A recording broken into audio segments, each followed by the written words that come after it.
Hey hi everyone, so today's second question is content duplicate. ये जो leet code का problem है, so actual code implementation के पहले हम इसका लॉजिक समझेंगे।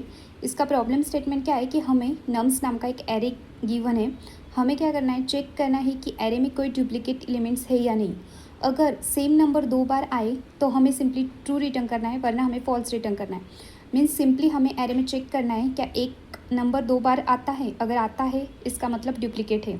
सो अब हम मूव करते हैं इसके लॉजिक की तरफ। इसके लॉजिक में हम क्या करने वाले हैं, सिंपली एक hash set data structure use करने वाले हैं। क्यों? क्योंकि हैश सेट डेटा स्ट्रक्चर की एक खासियत होती है कि वो डुप्लीकेट एलिमेंट्स को नहीं रखता है, वो सिर्फ और सिर्फ यूनिक एलिमेंट्स को ही स्टोर करता है। सो अगर कोई भी डुप्लीकेट एलिमेंट होता है तो उसे ऑटोमेटिकली रिमूव कर देता है। फिर हमने क्या किया, एक हैश सेट क्रिएट किया एंड उसके बाद हमने क्या किया, जो हमारा ओरिजिनल एरे था उसके ऊपर हमने ट्रैवर्स किया फॉर लूप लगा के। और फिर हम क्या करने वाले हैं, उस एरे में चेक करने वाले अगर नंबर ऑलरेडी सेट में है। सो इसका मतलब क्या है कि हमें डुप्लीकेट मिल गया। सो हम सिंपली क्या कर देंगे, ट्रू रिटर्न कर देंगे। अगर सेट में एलिमेंट नहीं है तो हम क्या कर देंगे, उस नंबर को सिंपली सेट में ऐड कर देंगे।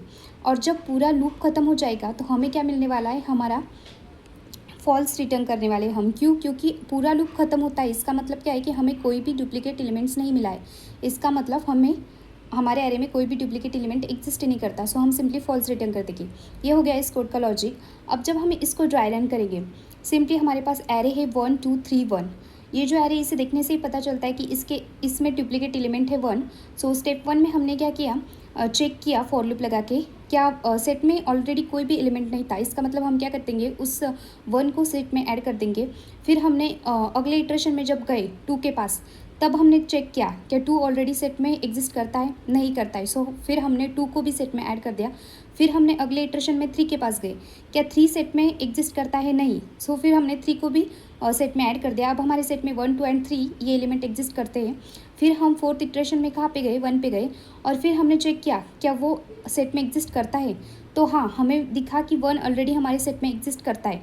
तो हम सिंपली क्या कर देंगे, वहाँ से हम ट्रू रिटर्न कर देंगे कि हाँ, हमारे पास डुप्लीकेट एलिमेंट फाउंड हो चुका है। सो इस पूरे कोड का आंसर जो है वो ट्रू आने वाला है। अगर एक भी डुप्लीकेट एलिमेंट है मतलब हाँ उसमें डुप्लीकेट एलिमेंट है, और हम सिंपली हमारे कोड को वहीं पे स्टॉप कर देंगे।